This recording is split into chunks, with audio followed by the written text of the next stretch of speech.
Karena merasa tertekan akibat pengalaman buruk yang dialami anaknya, seorang ibu asal Garut terpaksa memindahkan anaknya. Sang ibu memindahkannya ke Kiracondong, Kota Bandung, Jawa Barat, dan mereka tinggal di sebuah kontrakan sejak 3 minggu lalu. Ibu korban, Linda Atika, menjelaskan bahwa peristiwa ini sudah berlangsung sejak anaknya duduk di bangku TK hingga kelas 4 SD. Korban dilaporkan mengalami perlakuan yang tidak pantas di sekolah oleh teman-temannya.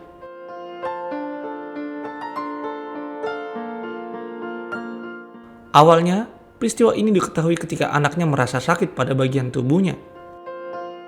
Setelah diperiksa, korban terlihat mengalami gejala yang tidak biasa, seperti keluarnya cairan yang mengkhawatirkan.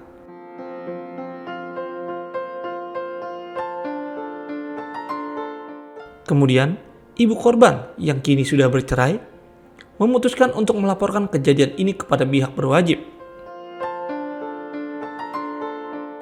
Namun proses tersebut terhenti sementara karena anaknya sedang menderita rasa sakit.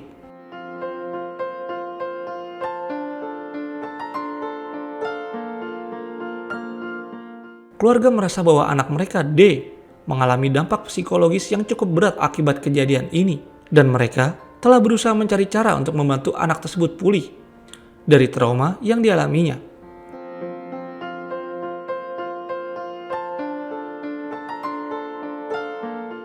Orang tua korban mengaku telah membawa anaknya untuk mendapatkan pengobatan medis terkait masalah kesehatan.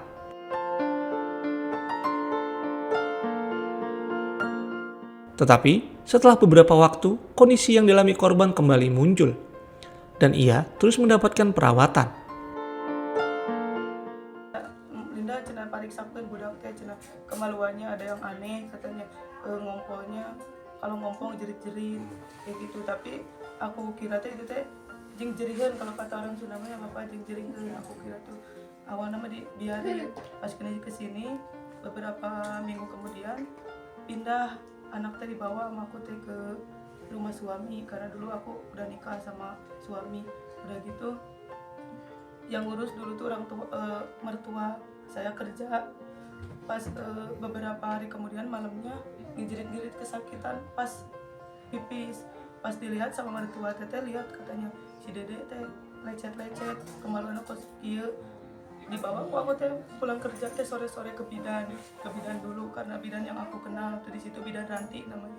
Udah gitu bidan memvonis ini mah katanya harus dibawa ke puskesmas karena lukanya lecet-lecet udah bukan tanganin bidan. Terus aku bawa anak aku tuh ke puskesmas, pas ditangani sama dokter Ika. Dulu dokter Ika langsung memvonis katanya ini mah pelecehan, katanya pelecehan seksual, tapi bukan sama organ kelamin laki-laki, tapi kayak dimasukin bener-bener tajam karena pas si vagina anak saya dilihatin tuh udah sobek. Di situ dokter pertama nggak mau nanganin, malah aku disuruh lapor ke pihak berwajib. Tapi lihat kondisi anak aku waktu itu nggak memungkinkan, tapi sempet aku tuh datang ke Polsek Cibatu, sempet ke Polres Garut pernah juga, cuman pas panggilan mau wawancara, mau di anaknya mau ditanya, anaknya kayak misalkan diliatin diapain, dijerit, jadi kayak trauma gitu. Dan keluarga runding dulu waktu itu, gimana ini lihat mental si anak kayak gini. Waktu itu ya udah sekeluarga sepakat bahwa kasus ini teh udah aku tadi ditutup, ada yang nyarinin karena lihat psikis anak nggak memadai, jadi malah nangis kesakitan seakan trauma. Di situ hari nanah dan bau tidak sedap. Bu, ini tahu nggak yang ngelakuin? Kejadian ini juga mendapat perhatian dari anggota DPR RI, Atalia Praratya, yang berjanji akan memberikan dukungan dalam proses pemulihan kesehatan dan psikologis korban.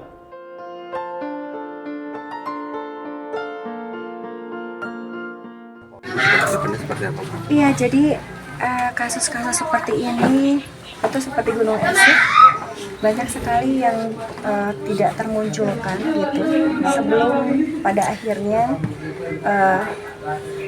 muncul ke permukaan karena ada laporan gitu. Nah, kami pun sebetulnya sedikit kecewa karena laporan ini baru datang beberapa hari terakhir ini begitu, padahal kejadiannya sudah 2 tahun.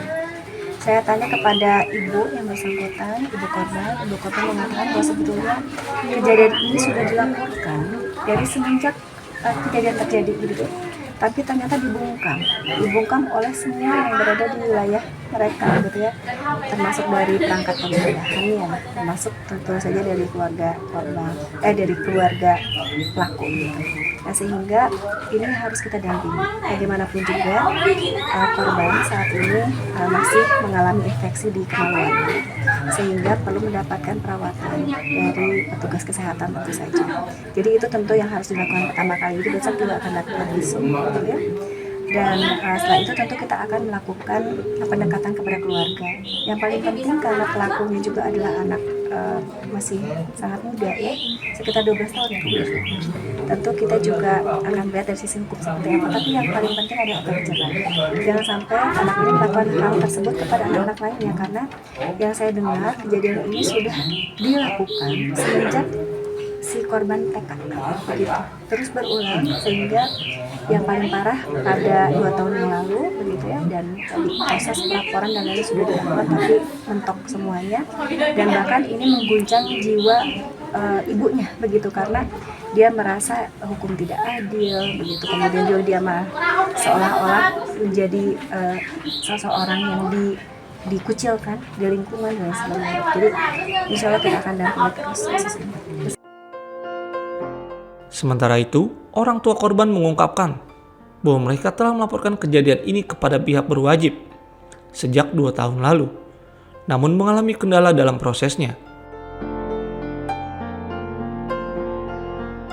Salah satu terduga pelaku dalam kasus ini dikabarkan adalah anak dari ketua RW setempat. Hingga saat ini, korban masih menjalani perawatan dan terapi untuk pemulihan psikologisnya.